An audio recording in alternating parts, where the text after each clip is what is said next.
أعوذ بالله من الشيطان الرجيم.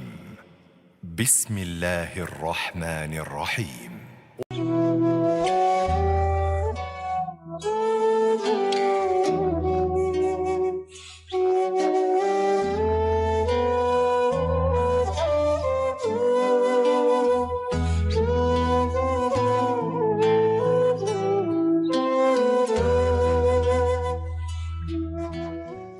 Wabarakatuh.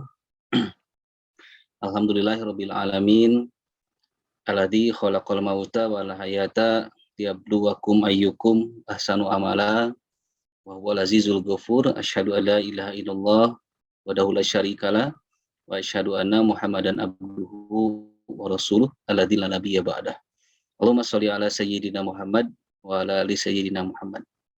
Alhamdulillah, puji dan syukur senantiasa kita panjatkan kepada Allah Subhanahu wa taala, zat yang maha besar, yang senantiasa tidak pernah lupa, tidak pernah lepas memberikan kasih sayangnya kepada kita semua. Tidak lupa juga kita bersyukur kepada Allah atas segala nikmat yang telah kita rasakan sampai dengan saat ini, terutama nikmat yang paling besar di dalam hidup kita, yaitu nikmat iman, nikmat Islam, dan juga tidak lupa nikmat sehat, nikmat waktu, nikmat kesempatan, serta taufik wal hidayah yang masih Allah berikan kepada kita. Kita terus berdoa kepada Allah Subhanahu wa taala untuk terus diberikan kasih sayangnya, serta diberikan kekuatan untuk terus menjaga dan meningkatkan keimanan dan ketakwaan kita semua sampai akhir hayat. Amin ya rabbal alamin. Shalawat dan salam semoga senantiasa terlimpahkan pada junjungan kita semua, panutan kita, suri tauladan, uswatun hasanah, pimpinan kita yang telah memberikan kepada kita petunjuk, petunjuk jalan yang lurus. Semoga Allah Subhanahu wa taala jadikan kita semua hamba-hambanya yang terus istiqomah. Tidak lupa juga kepada para sahabatnya, pada para keluarganya, para tabiin, sampai pada seluruh pengikutnya, yang mudah-mudahan kita semua yang hadir di sini digolongkan Allah sebagai umat yang istiqomah sampai akhir zaman kelak. Amin ya rabbal alamin. Alhamdulillah, pada malam yang sangat baik ini, malam yang cukup panas, malam yang cukup panas, sepertinya akan turun hujan, walaupun saat ini tanda-tandanya sudah ada, tapi ternyata hujannya masih belum turun di tempat saya, entah di tempat yang lain. Alhamdulillah, Allah pertemukan kita kembali di dalam sebuah kegiatan kajian rutin kita, Masjid Asy-Syifa Fakultas Kedokteran Universitas Padjadjaran, yang rutin kita laksanakan setiap hari Ahad pukul 8 malam. Insya Allah merupakan waktu yang sangat tepat sebelum kita memulai aktivitas pada hari esok, rutinitas pekerjaan kita, rutinitas ibadah kita, dan kegiatan di dunia akhirat kita yang lainnya. Kami ucapkan terima kasih juga kepada guru-guru kita semua, termasuk Ustaz Roni Abdul Fattah yang insya Allah akan mengisi kegiatan pada malam hari ini, dan juga guru-guru kita yang lain, dan juga pada para jamaah sekalian, para peserta sekalian, keluarga besar Fakultas Kedokteran Universitas Padjadjaran, Rumah Sakit Hasan Sadikin Bandung, hatur nuhun atas istiqomahannya hadir di dalam kajian rutin yang senantiasa kita laksanakan ini. Tidak lupa juga saya melihat juga banyak sekali para alumni FK Unpad yang tidak hanya berada di FK Unpad dan Hasan Sadikin. Sewaktu saya mengirimkan link Google Form, ternyata luar biasa, alhamdulillah banyak sekali yang begitu antusias dengan kegiatan yang kita laksanakan ini, dari beberapa dinas, dari beberapa puskesmas di Jawa Barat dan rumah sakit di Jawa Barat, dan juga di luar Jawa. Alhamdulillah ada yang bergabung, tidak kurang dari sekitar 90 lebih nomor saya masukkan ke dalam list broadcast yang mendapatkan informasi dan undangan kegiatan kajian online Masjid Asy-Syifa kita ini. Alhamdulillah, semoga seiring bertambahnya peserta yang ikut hadir, seiring bertambah juga manfaat untuk kita semua, dan juga seiring bertambahnya ilmu, juga mengikuti juga bertambahnya amal, dan juga meningkatnya keimanan dan ketakwaan kita di hadapan Allah Subhanahu wa taala. Amin ya Allah ya rabbal alamin. Baik, sambil menunggu kedatangan guru kita, Ustaz Roni Abdul Fattah, kita akan terlebih dulu kita buka kegiatan pada malam hari ini dengan sama-sama untuk memohon ridho Allah Subhanahu wa taala, kita tinggalkan semua yang bersifat duniawi, kita fokuskan pada malam hari ini. Tidak lama, hanya 1,5 jam ke depan barangkali. Semoga 1,5 jam yang akan kita lalui menjadi 1,5 jam yang merupakan golden time, yang merupakan wasilah bertambah ilmu kita, bertambah amal, bertambah keimanan kita kepada Allah Subhanahu wa Ta'ala. Kita buka kegiatan pada malam hari ini dengan membaca basmalah bersama-sama. Bismillahirrahmanirrahim. Mohon izin saya bertanya, apakah Ustadz Roni sudah bergabung? Alhamdulillah sudah. Sebentar. Baik, alhamdulillah Ustadz Roni Abdul Fattah telah hadir bersama kita pada malam hari ini. Insya Allah pada tema yang akan dikaji pada malam hari ini merupakan tema yang sangat luar biasa ya, insya Allah. Tema yang sangat penting, tema yang utama untuk kita kaji dan kita pahami. Sering kita mendengar sebuah kata hijrah, namun kalau umumnya biasanya tema seperti ini suka dibahas itu pas tahun baru hijrah biasanya. Tapi ternyata tidak hanya tidak boleh kita mengkhususkan seperti itu, kita harus bisa mengkaji tema apapun, terutama tema hijrah ini yang merupakan tema yang sangat penting untuk bisa kita kaji kapanpun. Karena keimanan harus kita jaga setiap saat. Kita tidak memungkiri berbagai macam urusan duniawi kita, pekerjaan kita sangat mempengaruhi kondisi keimanan kita, naik turunnya keimanan dan ketakwaan kita. Kadang kita soleh gitu ya, kadang kita futur, kadang kita melemah keimanan, kadang kita mendengar azan satu kondisi, kadang kerjaan yang menuntut kita untuk menyelesaikan, membuat kita juga agak terhambat, agak berat untuk bersegera untuk melaksanakan apa yang Allah perintahkan. Dan juga dalam bidang-bidang agama yang lainnya, urusan syariat tentu saja sangat mempengaruhi atas keimanan kita, keistiqomahan kita dalam melaksanakan tugas dan fungsi kita sebagai hamba Allah Subhanahu wa Ta'ala, yaitu melaksanakan ibadah kepada Allah Subhanahu wa Ta'ala dengan istiqomah dan totalitas. Dan insya Allah tema yang akan dibahas pada malam ini adalah hijrah, dan temanya cukup menarik. Temani aku hijrah. Kenapa harus ditemani? Emang nggak bisa kita hijrah sendirian saja gitu. Insya Allah Ustadz Roni Abdul Fattah akan memberikan nasihatnya untuk kita semua, memberikan ilmu kepada kita semua, bagaimana proses hijrah yang seharusnya kita jalani, karena bukan hal yang mudah ternyata hijrah itu hal yang sangat luar biasa berat. Makanya alhamdulillah ketika saya gambarkan di flyer yang saya edarkan ada gambar tangga gitu. Karena kalau naik tangga itu semakin lama semakin capek gitu ya. Nah hijrah juga katanya sama, kalau kita semakin bertekad kuat untuk terus hijrah dan terus istiqomah, katanya semakin berat gitu, ternyata semakin tinggi posisi kita, maka angin semakin besar menembus kita semua gitu. Itu saja barangkali pembukaannya. Mohon maaf jika ada kekurangan, silakan disiapkan barangkali sebelum kita mulai kajian mushaf Qur'annya, alat tulis, karena insya Allah ada beberapa hal yang mungkin harus kita catat. Kalau kita tidak paham, kita bisa tanyakan pada guru kita, Ustadz Roni Abdul Fattah. Assalamualaikum Ustadz Roni. Alhamdulillah. Waalaikumsalam warahmatullahi wabarakatuh. Waalaikumsalam warahmatullahi wabarakatuh. Masya Allah, lama sekali tidak bersua Ustadz ini. Iya, Masya Allah. Masya Allah. Saya kangen kajian offline sebetulnya Ustadz dengan Ustadz ini. Sama, insya Allah. Ya semoga Allah segera takdirkan ya Ustadz, ya kita bertemu kembali dalam sebuah majelis yang offline. Baik Ustadz, begitu tadi tema yang akan kita bawakan pada malam hari ini gitu Ustadz. Mohon penjelasannya, nasihatnya, apa itu hijrah dan kenapa kita harus istiqomah untuk terus hijrah, dan kenapa harus ditemani itu hijrah Ustadz. Apa tidak bisa kita hijrah sendirian saja? Dan begitu beratnya hijrah, dan bagaimana agar bisa istiqomah dalam kita berhijrah, terutama dalam aktivitas kita sebagai seorang muslim yang tentu saja sangat variatif ya, kadang di rumah, keluarga, pekerjaan, dan juga aktivitas yang lainnya. Tentu saja setiap aktivitas yang kita lakukan harus menjadi ibadah Ustaz ya.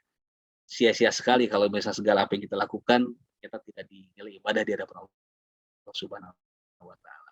Itu saja Ustaz, mungkin mohon penjelasannya, dan kita berdoa kepada Allah semoga Allah mudahkan kita untuk memahami apa yang disampaikan pada malam hari ini, dan Allah mudahkan kelak untuk menjadi bekal dan amal dalam kehidupan kita selanjutnya. Langsung saja kepada guru kita, Ustadz Roni Abdul Fattah LC MA, waktu dan medianya kami persilakan. Monggo Ustadz. Baik Ustadz Adri, terima kasih. Bismillahirrahmanirrahim. Assalamualaikum warahmatullahi wabarakatuh. Waalaikumsalam warahmatullahi wabarakatuh. Alhamdulillahi wa kafa.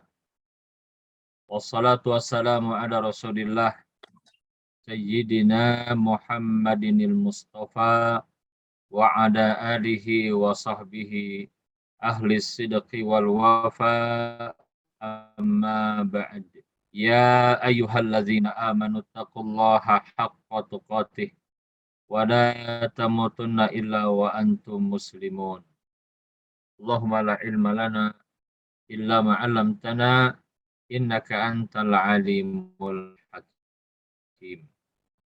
Hadirin sekalian, jamaah yang berbahagia, Bapak Ibu, wabil khusus sahabat saya tercinta Ustadz Adri, alhamdulillah pada malam hari ini Allah Jalla wa'ala pertemukan kita di kajian Ahad malam, dan tema yang diminta oleh panitia untuk malam hari ini adalah temani aku hijrah. Mudah-mudahan majelis ilmu kita pada malam hari ini diberkahi Allah Subhanahu wa taala. Mudah-mudahan hadirnya kita dan kebersamaan kita dicatat sebagai amal soleh yang akan memberatkan timbangan kebaikan kita di akhirat nanti. Allahumma rabbana taqabbal minna innaka antas samiul alim wa tub alaina innaka antat tawwabur rahim. Temani aku hijrah. Ini tema yang sangat menarik sekali. Kenapa hijrah itu harus ditemani? Nah, sebelum saya menyampaikan lebih jauh tentang temani aku hijrah, jamaah sekalian, saya menyampaikan esensi hijrah, ya. Apa itu esensi hijrah? Seorang dikatakan hijrah itu yang seperti apa? Ada sebuah hadis yang sahih yang dikeluarkan Imam Al-Bukhari. Nabi yang mulia sallallahu alaihi wasallam bersabda, wal muhajiru, orang yang berhijrah itu, ya, man hajaroma nahallahu an, adalah orang yang meninggalkan segala larangan Allah secara total. Dan ini tidak mudah. Meninggalkan larangan Allah tidak mudah. Lebih mudah mengerjakan perintah daripada meninggalkan larangan. Ya, jadi Imam Ibnu Hajar Al-Asqalani menyampaikan hadis yang mulia ini, karena hadis ini ada dalam kitab Al-Bukhari, dan yang mensyarah kitab Sahih Bukhari itu namanya Imam Ibnu Hajar Al-Asqalani yang terkenal, nama kitabnya Fathul Bari. Beliau mengomentari sabda Nabi yang mulia ini, wal muhajiru man hajara manahallahu anhu, itu bahwa orang yang berhijrah itu adalah orang yang meninggalkan segala larangan Allah, yaitu tidak mudah. Beliau berat, tidak mudah. Mengerjakan perintah Allah lebih mudah daripada meninggalkan larangan Allah. Saya berikan contoh. Seseorang ada yang rajin mengerjakan sholat, khatam Quran, one day one juz, kemudian ikut ke majelis ta'lim, tetapi di saat bersamaan dia masih mengerjakan kemaksiatan. Sebagai contoh, misalkan masih ada orang yang bergelimang dengan masalah ribawi, ya, muamalah. Dia sudah ngaji, sudah belajar Islam, ya, dia sudah rajin, bahkan alhamdulillah nyambung. Tetapi dia masih mengerjakan kemaksiatan. Nah, ini menunjukkan apa? Jadi meninggalkan larangan Allah tuh tidak mudah. Makanya orang yang meninggalkan larangan Allah totalitas itu orang yang luar biasa. Makanya kita salut dengan orang-orang yang memilih jalan untuk berhijrah dengan meninggalkan semua larangan Allah. Sebagai contoh lah, yang kita lihat ada beberapa artis yang sebelumnya membuka aurat, mempertontonkan keglamoran, dan lain-lain. Ketika hidayah datang kepada dia, dia ingin berhijrah, ya, ingin menjadi hamba Allah yang sejati, dia mulai meninggalkan, bahkan dia tinggalkan pekerjaan yang mengundang, ya, murka Allah itu.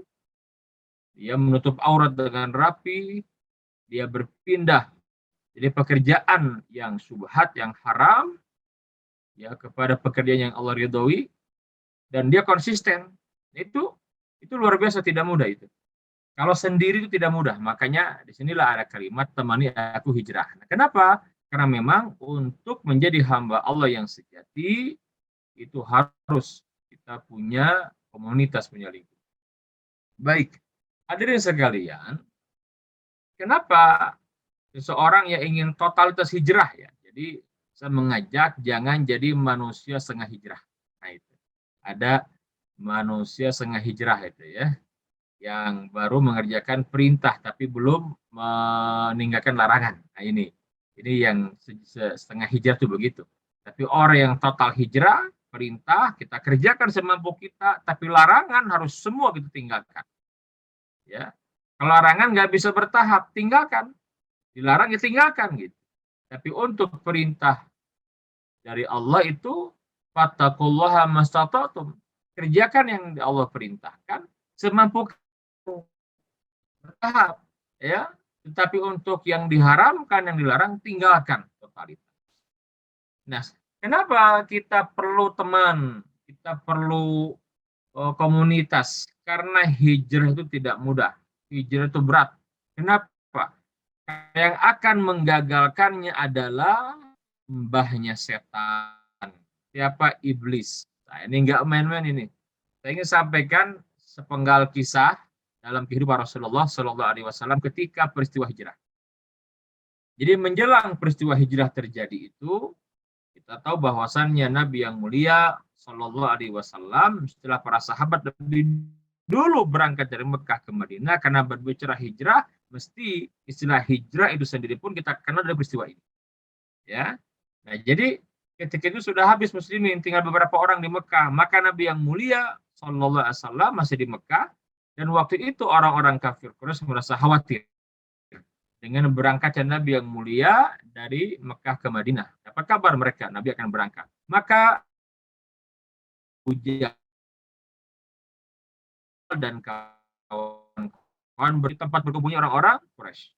Mereka berkumpul di Darun Nadwa untuk apa? Untuk, ya, membuat strategi dan merencanakan apa yang akan dilakukan untuk Muhammad.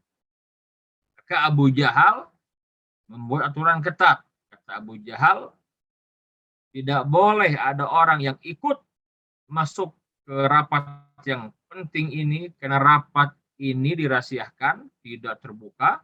Orang-orang tertentu saja yang boleh ikut, para pembesar kabilah, ya. Untuk apa? Untuk menyikapi hijrah Nabi. Berkumpul mereka. Nah, ketika orang-orang tokoh-tokoh Quraisy berkumpul mulai berdatangan masuk ke Darun Nadwa, yang menarik ada seorang orang tua yang tidak mereka kenal. Rambutnya putih, janggutnya panjang putih, tetapi kelihatan berwibawa orang tua ini. Nah, orang-orang bertanya, man huwa, siapa orang tua itu? Man hadha syekh, siapa orang tua itu? Orang-orang menyampaikan kita tidak kenal. Akhirnya ada yang menyampaikan bahwa dia berasal dari Najd, itu di sebuah tempat sekarang di Riyadh. Kata Abu Jahal, kenapa Anda kemari? Untuk apa Anda datang kemari? Kami tidak mengenal Anda. Karena wibawanya orang tua ini, akhirnya orang tua menyampaikan, aku dengar kalian akan berkumpul untuk memutuskan sesuatu, ya, terhadap Muhammad.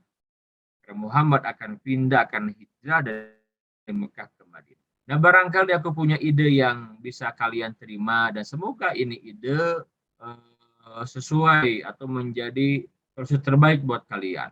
Karena gaya bicara yang meyakinkan, tampang yang berwibawa, Abu Jahal pun terpengaruh, katanya, silakan, Syekh boleh masuk. Akhirnya apa? Dimulailah rapat. Maka Abu Jahal menyampaikan, sekarang ini tinggal Muhammad dan beberapa orang, Abu Bakar dan yang lainnya. Kita apakan Muhammad ini? Karena Muhammadlah yang telah membuat perpecahan di masyarakat kita, anak bermusuhan dengan orang tua, kakak pisah dengan adik, ini sudah kacau, Muhammad itu penyebab. Kita apakan Muhammad?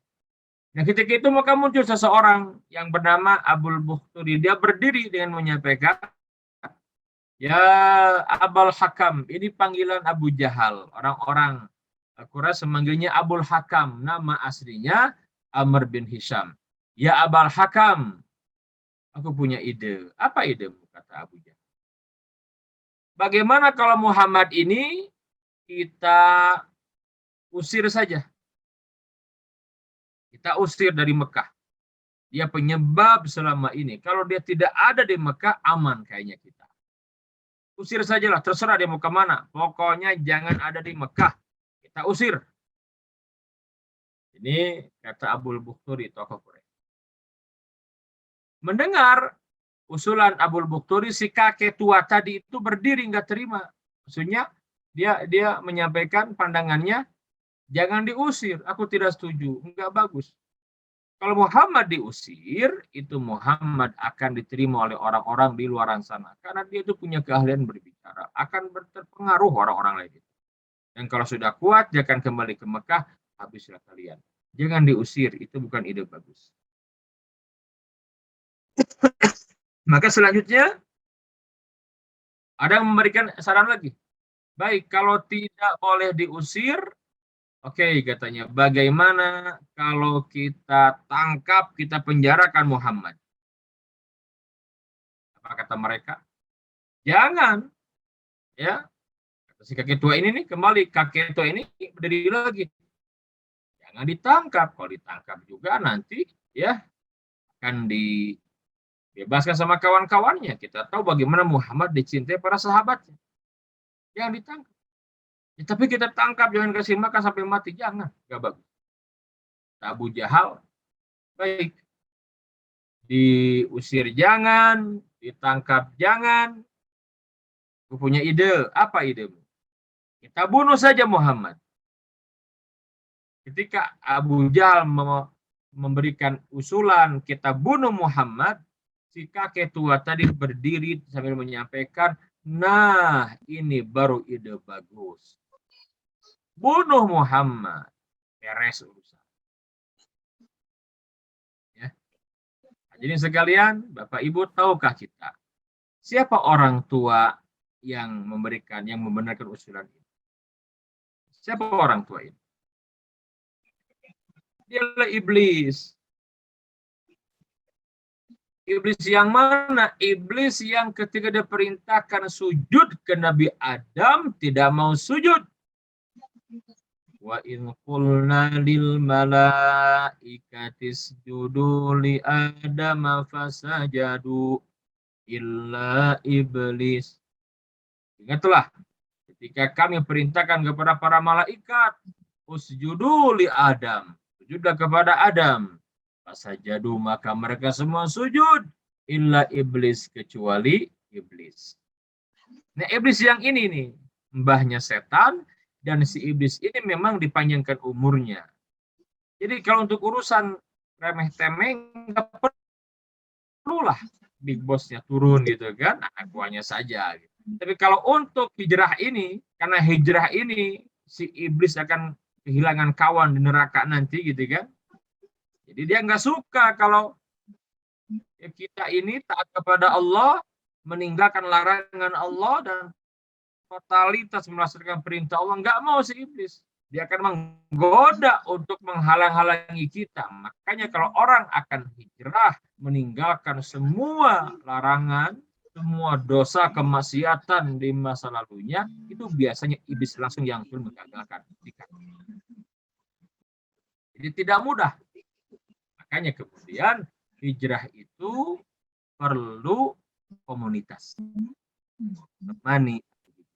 Nah, seperti itu. Jadi kalau dahulu Nabi yang mulia saja ketika hijrah perlu sahabat, tidak sendiri itu. Nabi yang mulia itu ada sahabat. Nabi loh, Nabi itu tidak sendiri untuk berhijrah dari Mekah ke Madinah dengan misi yang jelas sekali, menegakkan agama Allah. Padahal Nabi beliau, tapi beliau perlu sahabat. Bahkan ketika hijrahnya saja, itu dibantu oleh para sahabat. Bahkan Nabi hijrah dari Mekah ke Madinah itu kan dengan Abu Bakar As-Siddiq. Ditemani Nabi itu. Nabi Isa tidak sendirian, ada Al-Hawariyun. Nabi Musa, ada Nabi Harun. Ya, dan seterusnya. Jadi, tatkala kita ingin taat kepada Allah, totalitas kepada Allah, ingin menjadi hamba Allah yang sejati, ingin total hijrahnya tadi. Orang yang dikatakan hijrahnya total itu. Manakah dia sudah mampu meninggalkan semua larangan Allah. Itulah hijrah. Dan itu tidak mudah karena iblis akan datang kepada kita, membisikkan, menggoda kita, dan menggagalkan hijrah kita. Nah, biasanya kalau kita sendirian itu lemah. Ya, kita tidak punya kawan untuk sharing yang menasihati.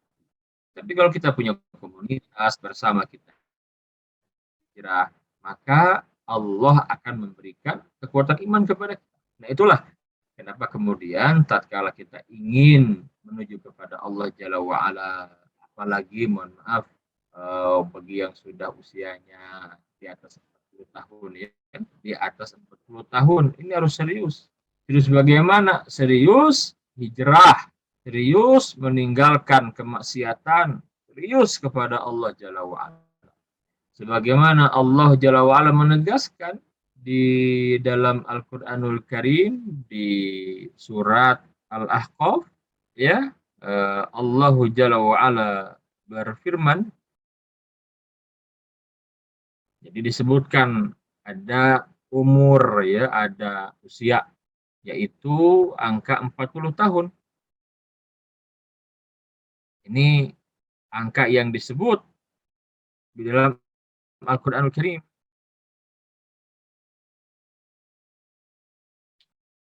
Di mana Allah Jalla wa'ala berfirman,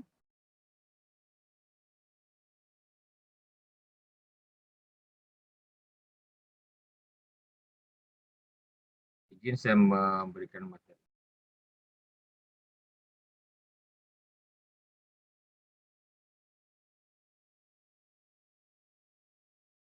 Dijelaskan di sini, ini renungan buat kita semua.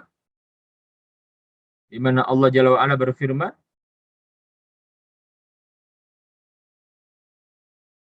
hatta iza balagha asuddahu wa balagha arba'ina sanah. Hingga apabila manusia itu sudah sampai kepada puncak kedewasaannya, wa balagha arba'ina sanah, dan sampailah umurnya, ya, 40 tahun. Jadi puncak kedewasaan dalam Al-Quran disebutkan usia 40 tahun. Qala rabbi auzi'ni an ashkura ni'mataka allati an'amta 'alai wa 'ala walidayya wa an a'mala salihan tardah wa aslih li fi dzurriyyati inni tubtu ilaika wa inni minal muslimin.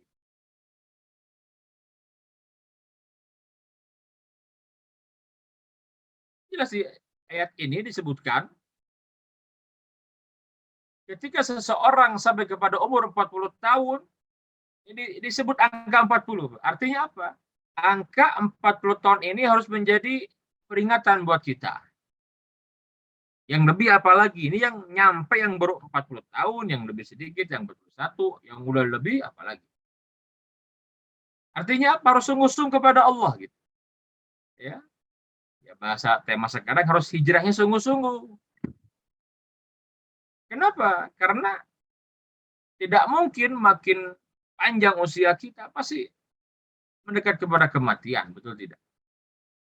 Kenapa orang ingin berhijrah? Kenapa diperintahkan hijrah? Satu, karena kita ingin selamat di hadapan Allah. Kita ingin meninggal dunia husnul khotimah. Kita ingin mendapatkan nikmat kubur. Kita ingin dibangkitkan mulia. Kita ingin hisab kita ringan. Timbangan amal kebaikan berat. Kita ingin bisa minum di telaga Nabi. Kita ingin bisa melewati akhirat dengan mudah. Dan tentu kita ingin berkumpul bersama orang-orang yang tercinta di surganya Allah Jalla wa'ala. Kan itu yang kita ingin. Allah ingatkan di angka 40. Makanya, kalau sudah 40 tahun dan masih juga belum mau hijrah. Ya begitu ya. Masih belum mau hijrah. Tenggelam dengan kehidupan duniawi. Masih tenggelam dengan kemaksiatan. Ini agak susah diharapkan kebaikan. Bahkan Imam Al-Ghazali menyampaikan, seseorang yang sudah 40 tahun dan dia tidak mau taat kepada Allah, masih senang dengan maksiat, khawatir orang yang seperti ini meninggal dalam keadaan su'ul khotimah. Ini kalimat Imam Al-Ghazali. Wal'iyadzubillah. Jadi ketika sudah 40 tahun, ini harus sungguh-sungguh harus berbenah kita. Harus berbenah. Hadirin sekalian, ini menarik ya kalau kita tadabbur dengan keimanan. Dan ini nasihat buat kita semua. Diperintahkannya kita kalau sudah berumur 40 tahun bahkan lebih. Inilah panduan hijrah kita ya. Panduan hijrah kita. Yang pertama apa? Yang belum 40 bagaimana? Ya tetap sama gitu. Nah, berarti bukan, wah saya masih muda nih, belum 40 tahun, berarti ini nggak berlaku. Tidak. Oh, anak kecil aja kita baca doa ini, betul tidak? Ya. Cuman yang sudah 40 tahun yang lebih, ini petunjuk dari Allah. Tatkala hijrah, inilah poin-poin yang harus kita lakukan. Karena tadi kan, orang kalau sudah berumur 40 itu biasanya lebih berpikirnya lebih jauh ke depan gitu. Ya. Saya sekarang sudah 41, Ustaz, nggak kerasa. Masya Allah, sudah masuk ke dalam firman ini harus banyak merenungkan, Masya Allah. Ya. Yang pertama, qala rabbi auzi'ni an ashkura ni'mataka allati an'amta 'alai. Ya Allah ya Rabb,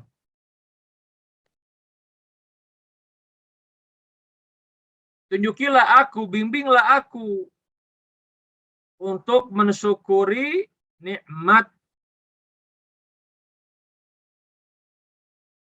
yang telah Engkau berikan kepadaku. Rabbi auzi'ni an ashkura ni'mataka allati an'amta 'alai.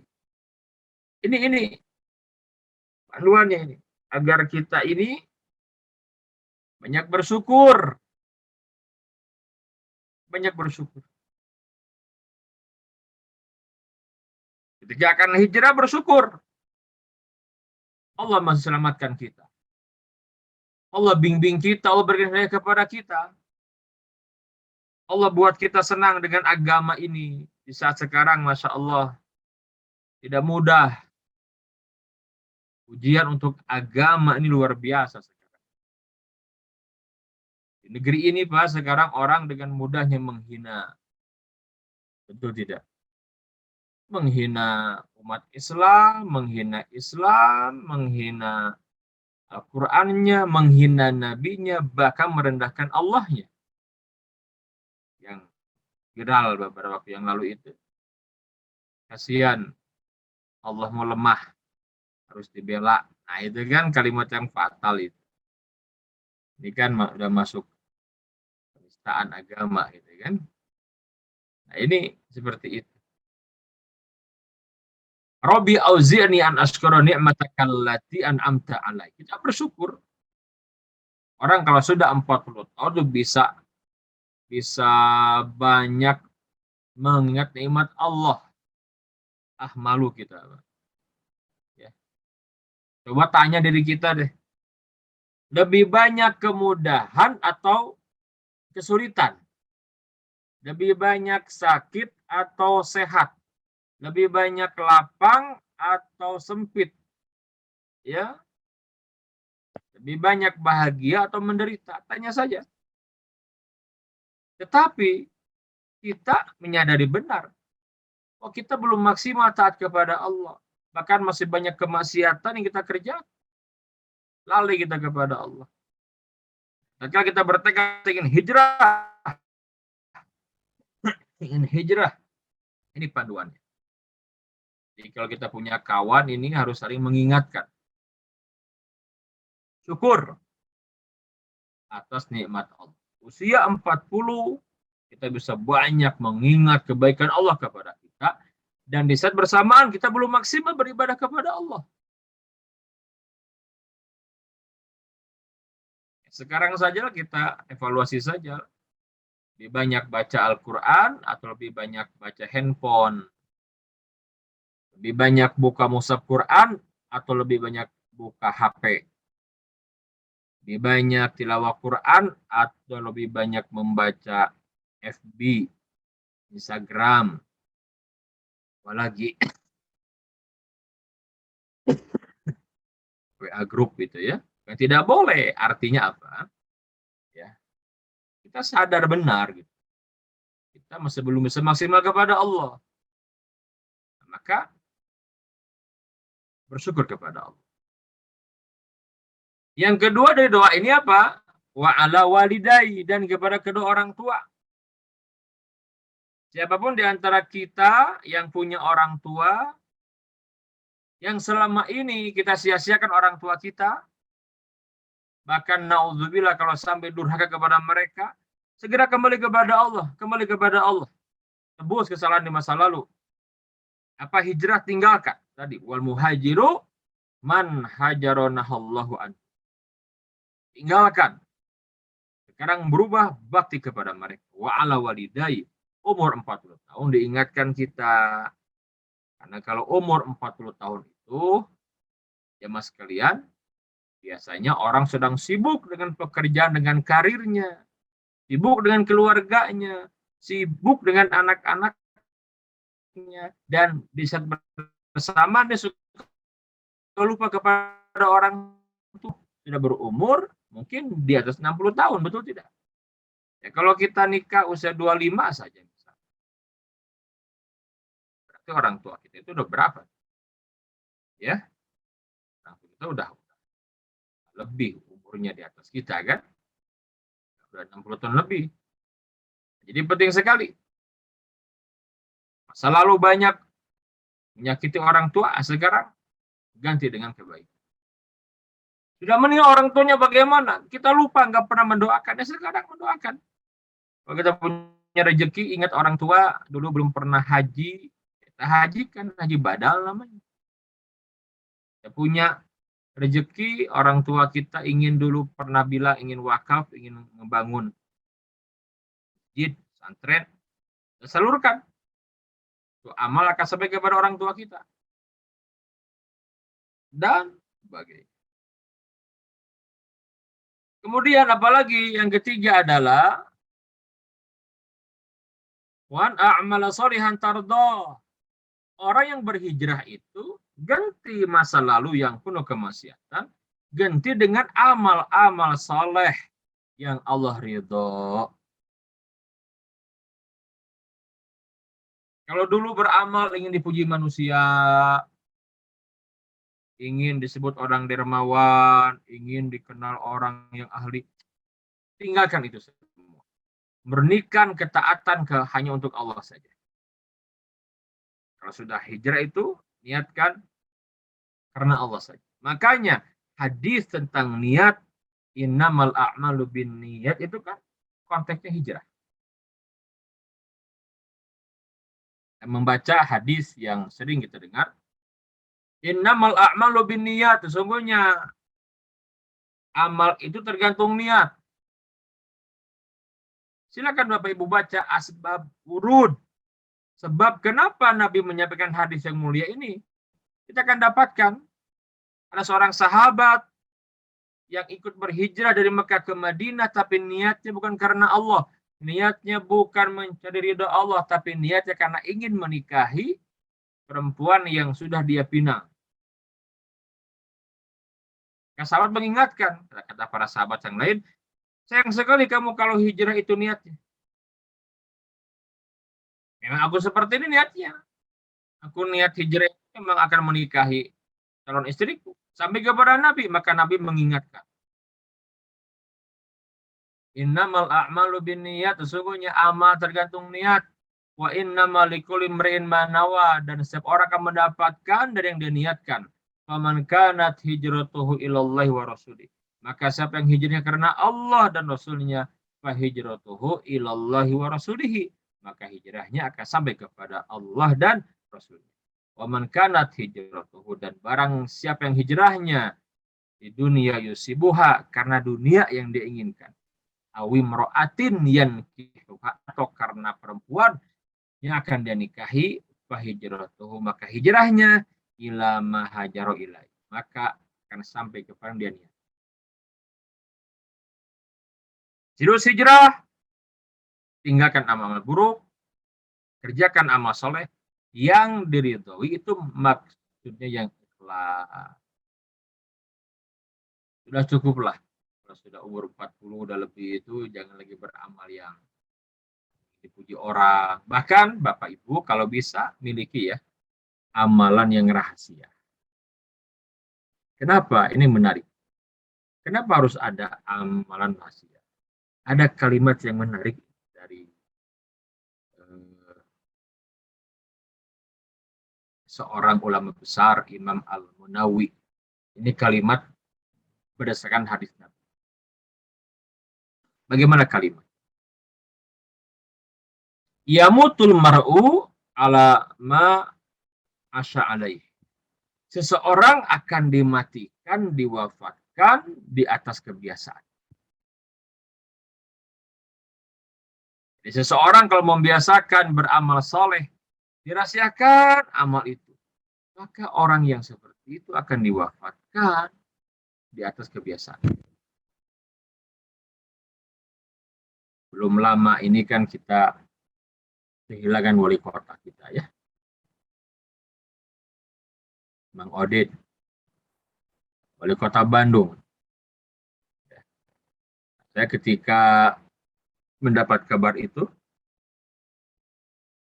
sedang menyampaikan khutbah Jumat di masjid PTDI itu, di Masjid Habibur Rahman. Ketika itu kaget saya, beres Jumatan langsung salah seorang pengurus masjid, katanya, Mang Oded meninggal dunia. Innalillahi. Kapan? Barusan ini pas mau khutbah. Loh, saya kan melihat beliau itu ngisi khutbah di Masjid Mujahidin, Jalan Sancang. Ya belum meninggal, sedang sholat sunnah. Innalillahi. Sepakat semua. Dohirnya Pak ya, beliau meninggal di hari terbaik, hari Jumat. Meninggal di tempat terbaik masjid. Meninggal dalam kondisi terbaik, sedang punya wudhu, sedang sholat. Dan meninggal ketika menjalankan tugas yang mulia sebagai pemimpin. Dan beliau akan menyampaikan khutbah. Masya Allah, berkumpul semua. Belakangan saya bertanya kepada keluarganya, teman sahabat saya, menantunya, Syekh Yazin yang orang Yaman itu. Ternyata memang luar biasa amaliyah Mang Oded ini. Ya. Namun mudah-mudahan ini menjadi pertanda wafat yang husnul khatimah. Yamutul mar'u ala ma'asya alaih. Seseorang akan dimatikan di atas kebiasaannya. Nah, inilah kenapa kita harus segera hijrah. Kalau kita dalam kubangan kemaksiatan, berada di tempat yang maksiat, susah taat, tinggalkan. Kenapa? Karena khawatir. Kalau kita terus dengan kemaksiatan, kita khawatir kita matinya di atas kemaksiatan. Na'udzubillahi min dzalik. Na'udzubillahi min dzalik. Kita ingin meninggal dunia dengan keadaan husnul Fatimah. Di atas amal-amal soleh. Wa an a'mala soleh tabligh, itu maksudnya. Jadi kita ingin beramal soleh yang koridor. Apa maksudnya? Yang ikhlas niat. Tidak mudah, tapi bukan mustahil. Karena Allah. Wa aslih li fi dzurriyyati. Nah, ketika sudah umur 40 tahun akan berhijrah, wa aslih li fi dzurriyyati, enggak cukup sendiri hijrah itu.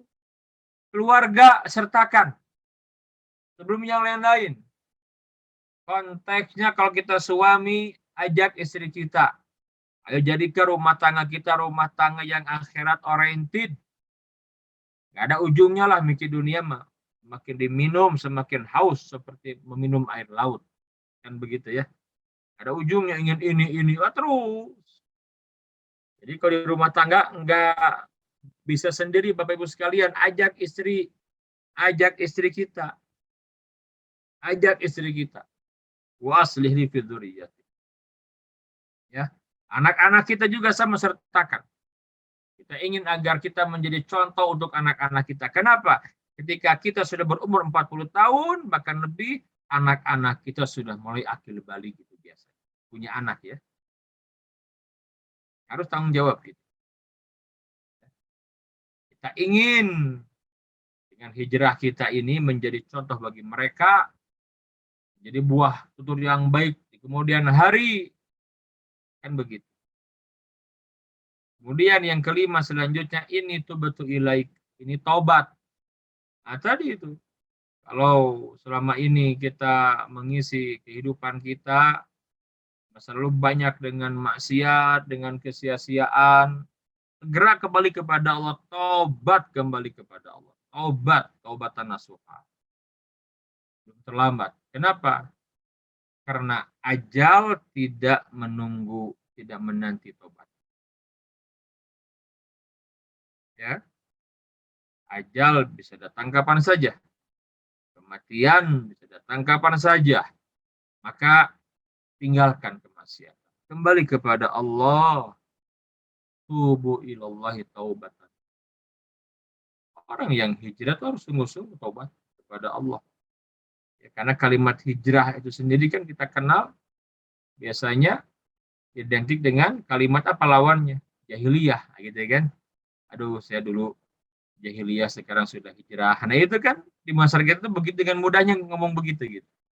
Sekarang menghijrah, saya nggak mau lagi, dulu tenggelam dalam dunia jahiliyah, sekarang mau hijrah. Begitu. Artinya apa? Tinggalkan lembar-lembaran buruk itu. Dengan apa? Dengan taubat. Karena di antara amalan yang menghapus kesalahan kita itu adalah taubatan.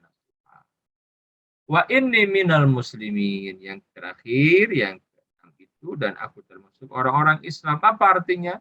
Hijrah itu belajar Islam. Belajar dong. Yang lama kita tidak pernah serius, tidak punya waktu. Kenapa kita ingin? Kalau kita mati di atas Islam, kita ingin meninggal sebagai muslim sejati, mukmin sejati. Di surat Ali Imran, Allah Jalla wa'ala berfirman, wala tamutunna illa wa antum muslimun. Jangan kamu mati kecuali mati di atas Islam.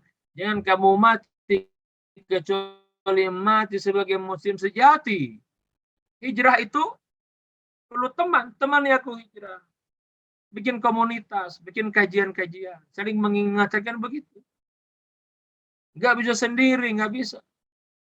Suaminya hijrah, istrinya belum, pasti nggak akan harmonis. Istri hijrah, suami belum, nggak akan harmonis. Orang tua hijrah, anak belum, nggak akan harmonis. Sama-sama. Nggak sendirian. Bikin komunitas. Belajar Islam yang benar. Kenapa? Wala tamutunna illa wa antum muslim. Jangan kamu mati kecuali mati di atas Islam, mati sebagai muslim sejati. Allahu Akbar. Inilah renungan dari surat Al-Ahqaf tentang usia 40 tahun. Artinya apa? Ya, bagi siapapun yang belum 40, tetap ini panduan. Yang sudah 40 bahkan lebih, jelas harus sungguh-sungguh lagi. Nah, hijrah itu tidak sekedar berubah penampilan fisik saja ya. Oh, dulu tidak berjilbab, sekarang berjilbab. Tidak hanya itu, ya. Tapi apa? Hijrah perilaku, hijrah syu'uriyah, keyakinan. Hijrah dari maksiat kepada taat, hijrah dari lalai kepada taat, kepada ingat kepada Allah. Ya, hijrah dari kesyirikan kepada tauhid, hijrah dari kekufuran kepada iman. Nah, inilah hijrah. Jadi, jangan jadi manusia setengah hijrah. Ketaatan dikerjakan, bisa bersamaan kemaksiatan dilakukan. Jadilah orang yang totalitas hijrah. Cara apa? Tinggalkan kemaksiatan, kerjakan ketaatan. Nah, ini diantara panduan. Terutama bagi siapapun yang sudah berumur 40 atau lebih. Yang belum juga jadi panduan. Hadirin sekalian yang dirahmati Allah Subhanahu wa taala, mudah-mudahan ya, tatkala kita sudah bertekad ingin menjadi muslim sejati, mukmin sejati, teman pakai jalan hijrah, kuat. Kenapa? Ketika banyak bisikan, banyak godaan, kadang-kadang kita muncul futur dan lain-lain. Jangan heran. Tadi, karena iblis akan berjuang menggagalkan hijrah. Dia tidak mau kalau kita selamat di akhirat. Dia akan berjuang terus. Seorang yang meninggalkan pekerjaan haram, misalkan ingin hijrah, kan tidak mudah. Kamu ini dikasih pekerjaan dengan mudah, gajinya besar. Kenapa mau keluar? Emang ada jaminan setelah kamu nanti keluar dapat kerja lagi? Kan begitu ya. Terus, padahal itu pekerjaan haram. Tapi kalau orang sudah totalitas kepada Allahnya, tinggalkan saja, yakin Allah akan ganti. Makanya penting sekali agar bisa istiqomah di atas hijrah, kita perlu komunitas. Ya, suami yang hijrah ajak istrinya hijrah, suami istri hijrah ajak anak-anak. Di kantor juga sama, kita mengenal sudah hijrah ajak kawan-kawan. Lebih kondusif, lebih mudah. Mudah-mudahan teman yang aku hijrah jadi motivasi bahwa untuk sampai kepada Allah dengan jalan hijrah tidak mudah kalau sendirian. Kita perlu teman, perlu komunitas. Dan Al-Ahqaf ayat yang ke-15 sebagai panduan. Allah alam bisawab, Ustaz. Disampaikan ya, kalau ada diskusi, dialog dari para jamaah sekalian, kita beri kesempatan. Allah Ta'ala. Alhamdulillah, syukran jazakallahu Ustaz atas paparan nasihatnya. Alhamdulillah luar biasa sekali. Tema hijrah ini kita banyak diingatkan Ustaz. Saya terenyuh tadi mendengar paparan dari Ustaz bahwa Ustaz usianya baru 41, ya Allah. Saya lebih tua, ternyata Ustaz belum hijrah Ustaz. Insyaallah. Ya, semoga melalui kajian ini Allah memberikan jalan kepada kita semua melalui guru kita Ustaz Abdul Fattah, agar kita diingatkan kembali betapa pentingnya kita untuk totalitas di dalam beribadah kepada Allah Subhanahu wa taala. Tentunya yang lebih utama seperti yang telah Ustaz sampaikan di awal tadi adalah berkenaan dengan tema hijrah itu sendiri adalah kita meninggalkan seluruh larangan Allah secara totalitas. Karena memang lebih mudah kita melaksanakan ibadah, lebih mudah kita melaksanakan perintah Allah Subhanahu wa taala ketimbang kita meninggalkan larangan dari Allah Subhanahu wa taala. Dan itu memang sulit. Dan alhamdulillah insya Allah kita sudah paham Ustaz kenapa kita memang sulit dan kita tidak akan bisa mampu untuk hijrah sendirian. Dan begitu jelas tadi disampaikan oleh Ustaz tentang usia 40, tentang bagaimana kita bisa membangun hijrah totalitas dengan membangun frekuensi yang sama bersama keluarga, teman-teman dan juga komunitas yang lain. Alhamdulillah, syukur jazakallah Ustaz, terima kasih atas ilmunya. Dan kita sudah tiba di sesi untuk tanya jawab atau barangkali diskusi atau barangkali yang mau menambahkan, kami persilakan. Baik, ada pertanyaan nih dari Dr. Heri Norman. Masya Allah. Assalamualaikum Dr. Heri. Ada pertanyaan. Waalaikumsalam warahmatullahi wabarakatuh. Langsung saja tuh Dokter. Langsung saja. Sampaikan. Enggak, nuhun. Jadi begini ya, memang pertanyaan saya ringkas ya. Bagaimana menyingkirkan penghalang hijrah? Mungkin ya mungkin saya perjelas juga sedikit pertanyaan saya ini. Gini juga terkait tadi dengan ada apa dikatakan tadi bahwa amalan itu tergantung niat. Kami ini ya komunitas dokter ya, kalangan dokter itu dalam menjalankan profesi itu niatnya untuk kepentingan pasien, untuk kemanusiaan. Bagaimana kita bersumpah demi Allah, pada lapar pertama sumpah itu disebutkan, demi Allah akan mengabdi kepada kemanusiaan. Jadi cuma begini, kenapa saya katakan ada penghalang hijrah atau yang menggagalkan hijrah? Tapi apa ya, sistem atau mungkin aturan yang fasilitas yang disediakan oleh negara, oleh pemerintah itu ya saya pikir seperti menghalangi hijrah gitu. Sebab begini dikatakan dalam undang-undang itu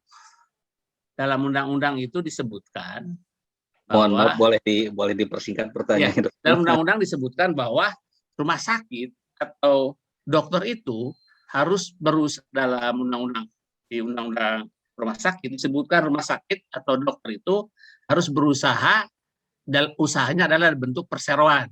Artinya bukan untuk kemanusiaan, tapi untuk mendapatkan untung, mengejar uang gitu. Seperti begitu. Jadi usaha untuk kemasyarakatannya ini ya artinya menjadi tidak ada gitu ya. Bahkan seperti diketahui di rumah sakit itu banyak pasien yang pulang paksa, pasien yang tidak mampu, tidak punya uang, karena usaha rumah sakit itu dalam bentuk PT sekarang itu perseroan disebutkan, apa ya, rumah sakit swasta umumnya.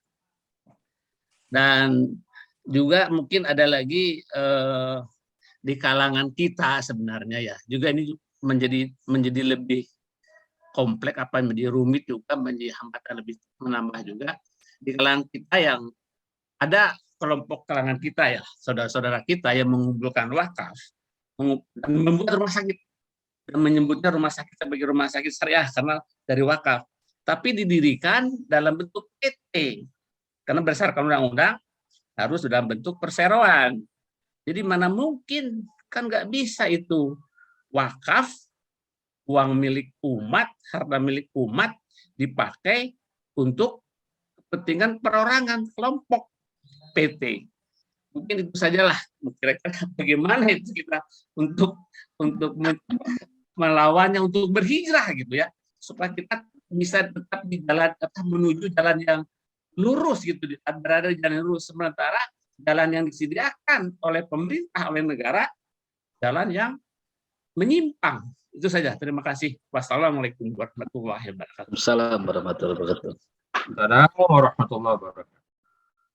Langsung, Ustaz? Langsung Ustaz, langsung. Baik, Pak Dr. Hari, terima kasih, Masya Allah. Ini jadi curhat ya, bisa jadi tahu. Ya, begini ya. Jadi ketika kita akan berhijrah, tadi saya katakan di awal, jadi hijrah itu kalau untuk mengerjakan ketaatan, memang perintah itu bertadaruj, bertahap, Pak. Itulah maha baiknya Allah. Ya, ada kalimat fattaqullaha mastata'tum. Bertakwalah kepada Allah mampu kalian. Tapi kalau meninggalkan larangan itu totalitas.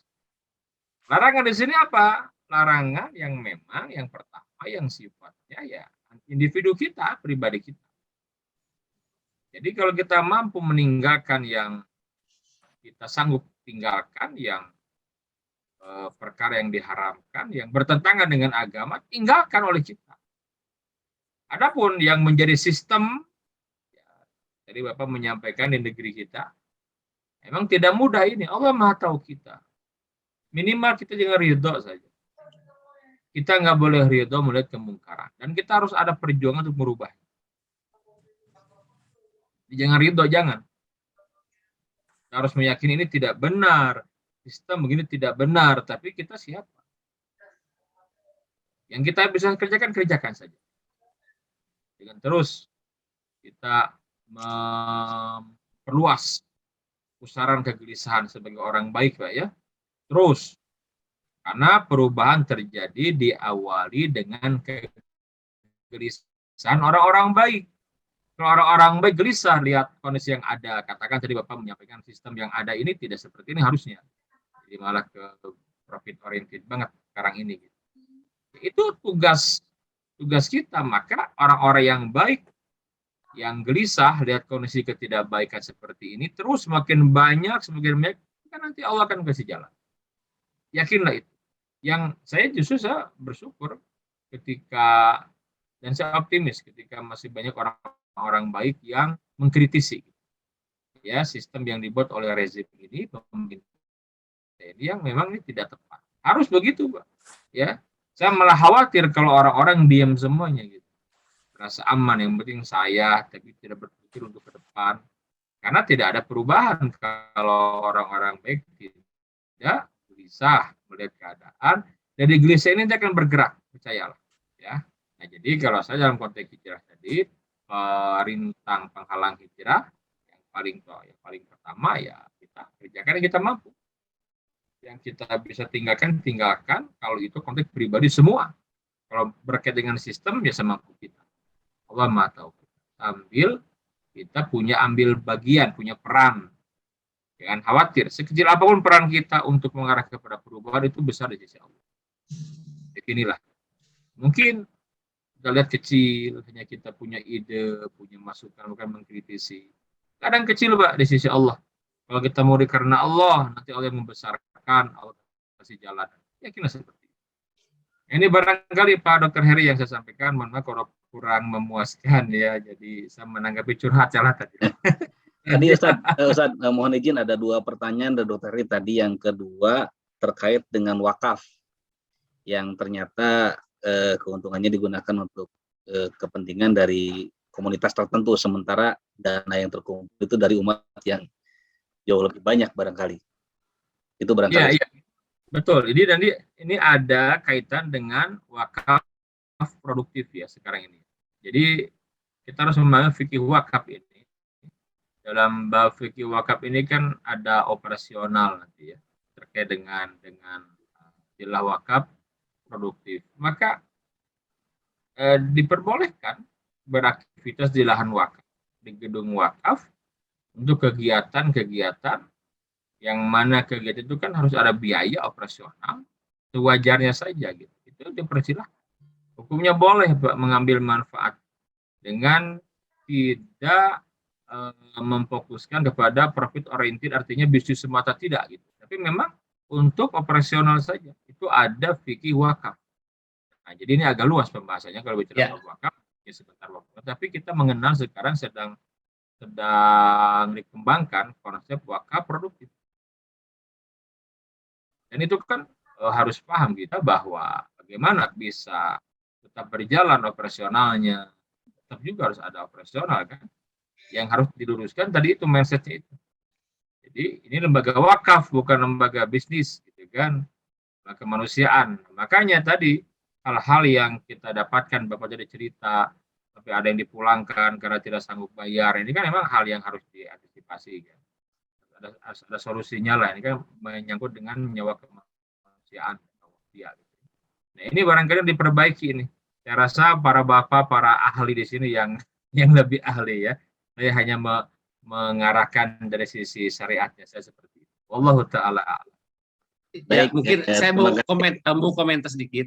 Untuk untuk fikih wakaf, memang selama ini pernah dan banyak itu dilaksanakan dengan mendirikan usaha itu sebagai yayasan. Oh, yayasan itu kan hanya keuntungan itu untuk daya operasional. Tidak ada keuntungan atau keuntungan itu diambil menjadi hak orang-orang tertentu atau kelompok tertentu.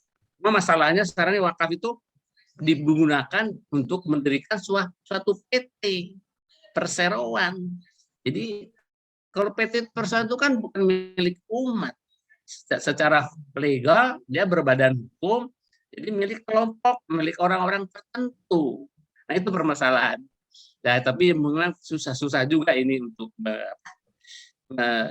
mungkin ini bukan curhat sebenarnya. Saya menyampaikan saja tuh, saya memohon juga kepada Pak Ustadz ini untuk mengingatkan lah pada saudara-saudara kita.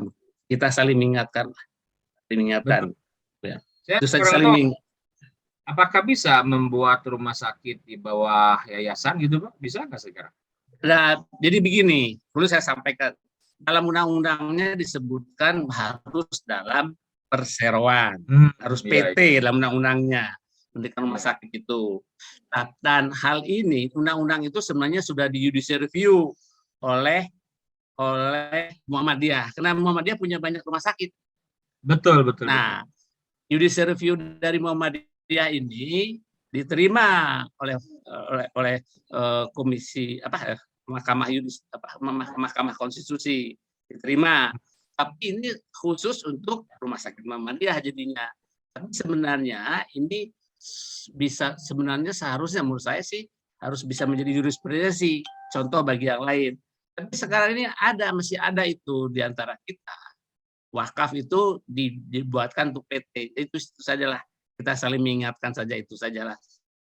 Ya, supaya dengan ini saya memberi informasi juga ke Pak Ustadz untuk menyampaikan kepada saudara-saudara kita yang lain. Itu saja, terima kasih. Nuhun. Baik, Wassalamualaikum. baik. Pak Dokter Hari Nuhun, terima kasih infonya, Masya Allah. Baik, terima kasih Dr. Heri Norma atas pertanyaannya dan juga informasi untuk kita semua. Semoga menjadi inspirasi dan kita semua untuk bisa mentafakuri ya, dan semoga ada solusi. Baik, kita berlanjut kepada jamaah yang lain. Barangkali silakan ada pertanyaan, boleh melalui audio atau mungkin dituliskan melalui chat. Mangga. Ya. Oh iya, Prof. Azali, silakan Prof. Dalam hijrah ini kita perlu teman. Tadi dikatakan, sebaik-baiknya teman itu siapa, Ustaz? Apakah kalangan keluarga? Apakah yang lainnya? Terima kasih. Wassalamualaikum warahmatullahi wabarakatuh. Waalaikumsalam warahmatullahi wabarakatuh. Mangga, Ustaz. Baik, terima kasih, Prof. Ya, ini menarik ya, ketika berbicara tentang siapa teman yang sebaik-baiknya. Tentu yang paling utama adalah istri kita. Kalau kita membaca di surat Abasa, ini menarik. Ketika Allah Jalla wa'ala berbicara tentang kondisi di akhirat nanti, di hari kiamat nanti, itu Allah berfirman, menggunakan kalimat yang luar biasa. Ya. Fa'idza ja'atis shakhah, maka apabila datang suara yang memekakan, tiupan sangkakala kedua, peristiwa kiamat maksudnya. Di sini nih dijelaskan, yauma yafirrul mar'u min akhi. Pada hari itu manusia lari dari saudaranya. Wa ummihi wa abi, dari ibu dan bapaknya. Wa sahibatihi wa bani, dari istri dan anak-anak. Nah, ini untuk istri disebut di sini sahibah. Ya. Jadi tidak wa zaujatihi, tidak istri, tapi kalau baca wa sahibatihi, kenapa? Karena memang kawan yang akan nempel terus itu istri. Ya kalau buat suami gitu kan. Itu pasti, Pak.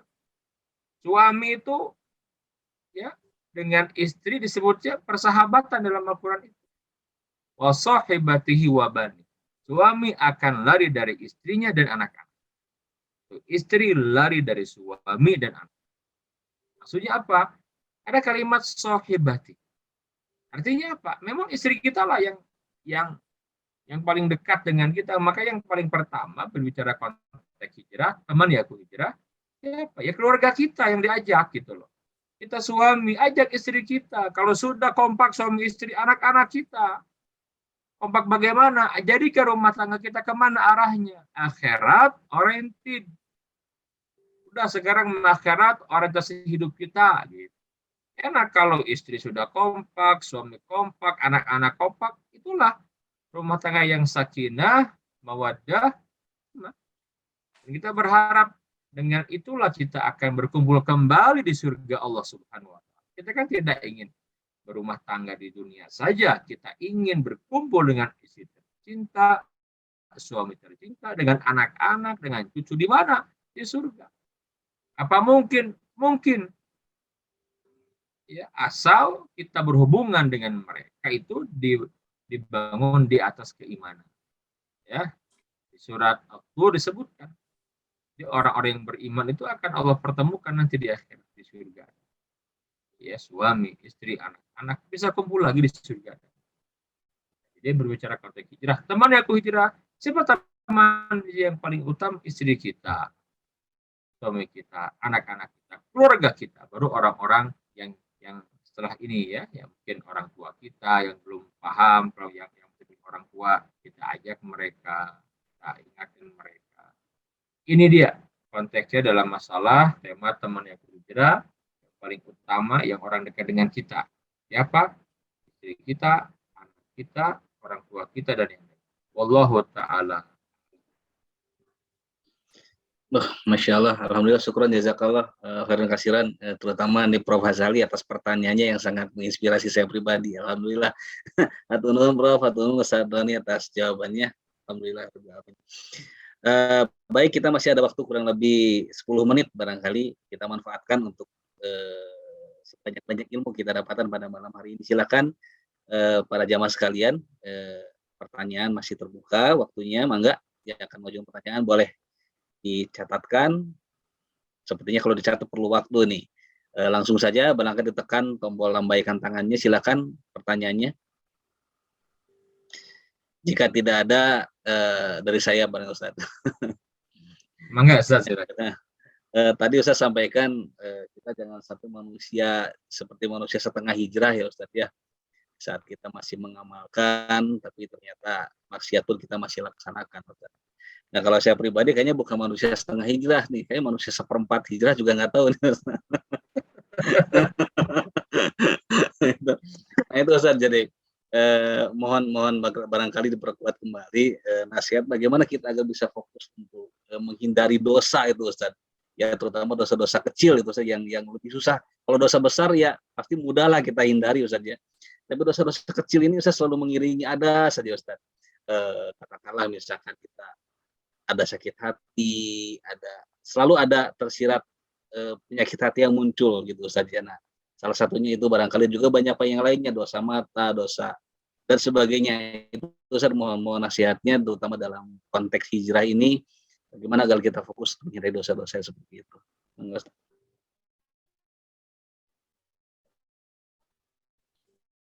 Baik Ustaz, terima kasih. Kayaknya kita nggak tahu dah setengah, seperempat itu segimana, kita nggak tahu. Kita hanya punya tekad yang kuat ingin menjadi orang yang totalitas ya. Semua perlu perjuangan dan harus serius ya kepada Allahnya. Baik, sama ya terkait dengan tadi berbicara masalah bagaimana agar selamat dari kemaksiatan, dari dosa. Mungkin kalau dosa besar insya Allah ya kita semua telah menjauh, tapi dosa-dosa kecil yang kadang-kadang tidak kita sadari, bahkan ya keseharian kita mungkin kita susah menghindarnya. Nah, jadi yang pertama, caranya bagaimana? Caranya ada dengan cara ingat mati. Itu luar biasa ingat mati.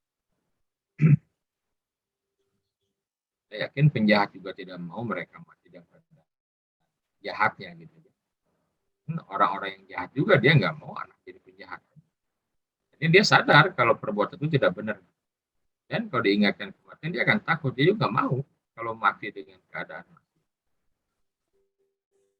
Jadi ingat mati itu luar biasa dapat. Jadi perbanyak ingat mati. Kenapa? Karena memang yang namanya kematian kan tidak tahu kapan waktunya. Ya. Kita nggak mau kita meninggal dunia, dibongkar aib kita, maksiat kita, naudzubillah. Sampai meninggal keadaan maksiat, naudzubillah. Yang kedua, sibukkan dengan zikir kepada Allah. Seorang kalau banyak berzikir kepada Allah itu akan selamat dari hal yang sia-sia. Ya, hanya perintah yang tidak dibatasi jumlah dan yang atas itu hanya zikir ya. Ya ayyuhallazina amanu dzkurullaha dzikran katsira. Wahai orang-orang yang beriman, zikirlah kepada Allah dengan zikir yang sebanyak-banyak.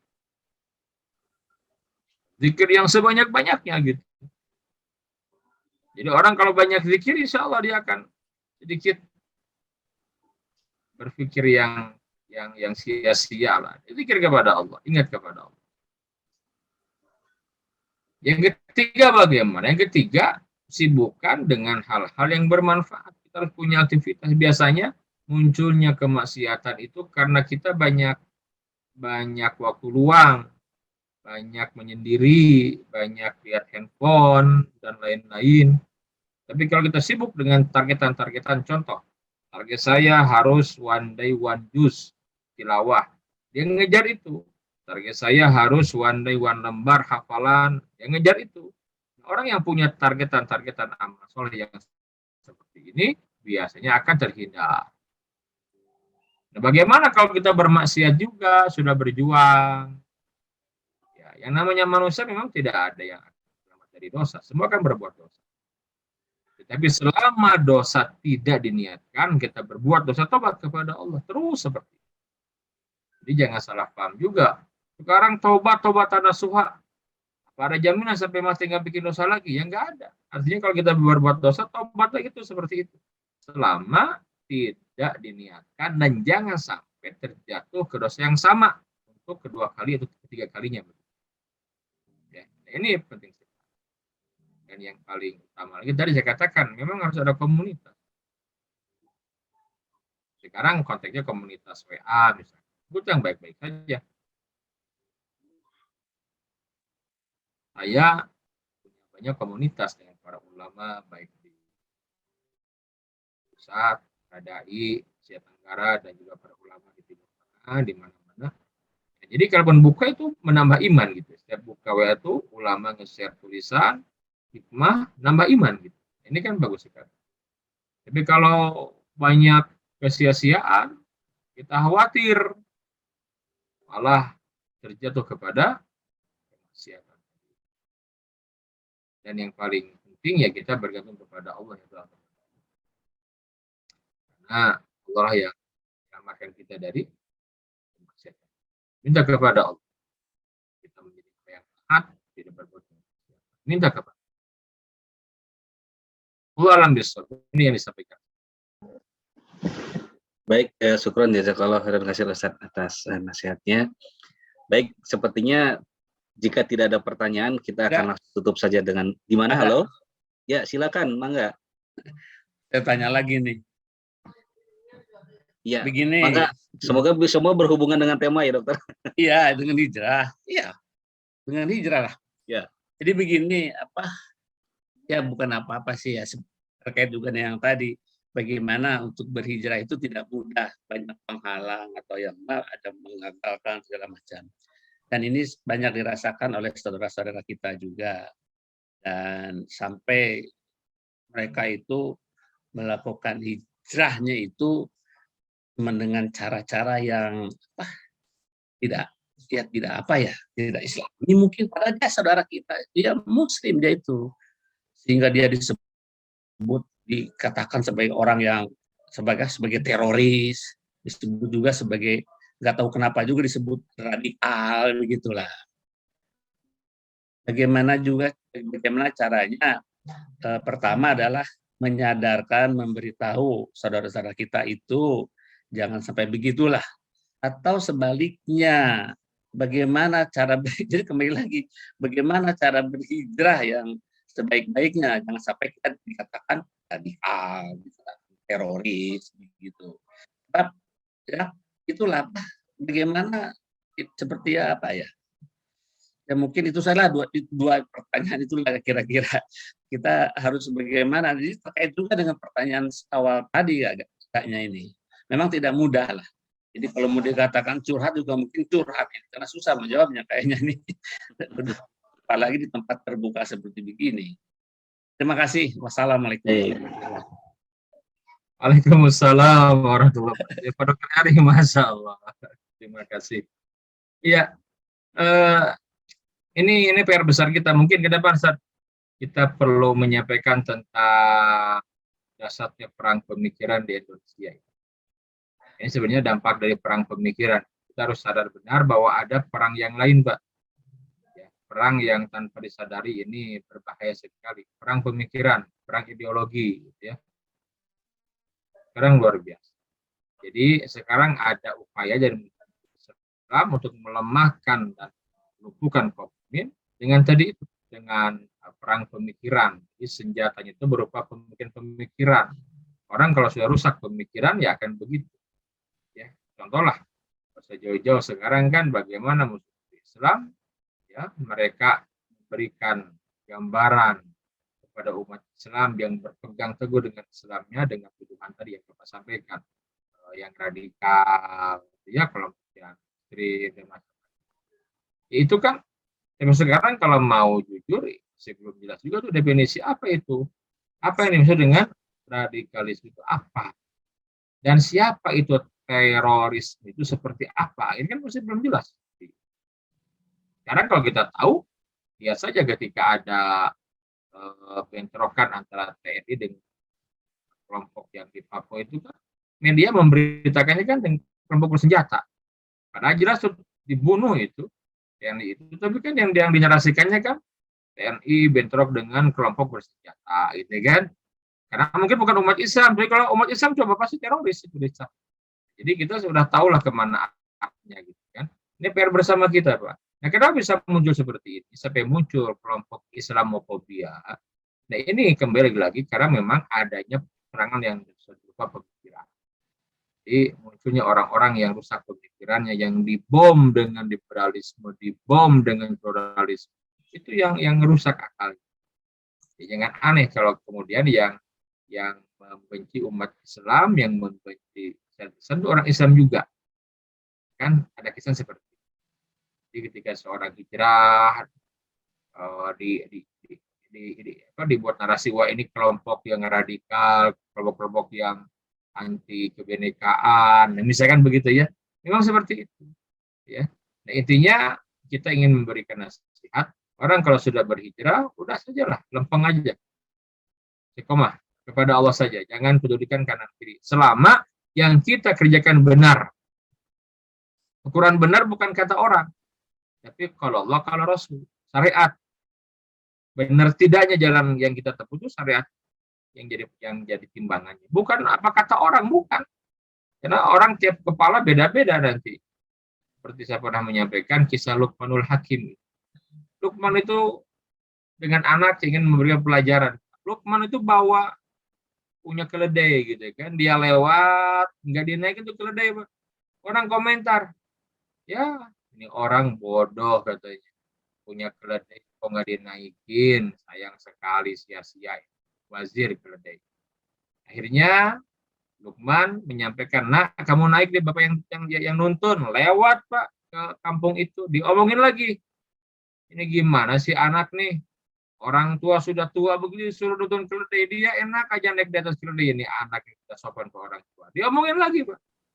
Kata Luqman, ya sudah nak, sekarang demikian ya, bapak yang naik, kamu yang nuntun. Lewat lagi, diomongin lagi Pak. Kata orang-orang, waduh ini orang tua enak-enak naik keledai, anak masih kecil suruh nuntun keledai. Diomongin lagi. Akhirnya kata Luqman, sudah nak kita naik berdua naik keledai. Lewat lagi, diomongin lagi Pak. Ini orang tidak berperi kekeledaian. Gitu kan. Keledai kecil kok dinaikin. Berdua kasihan itu. Sampai akhirnya Luqman memberikan pelajaran, nah itulah manusia. Ya, akan begitu. Kita capek kalau sibuk dengan omongan manusia. Selama kita benar berada di jalan Allah, jangan hiraukan.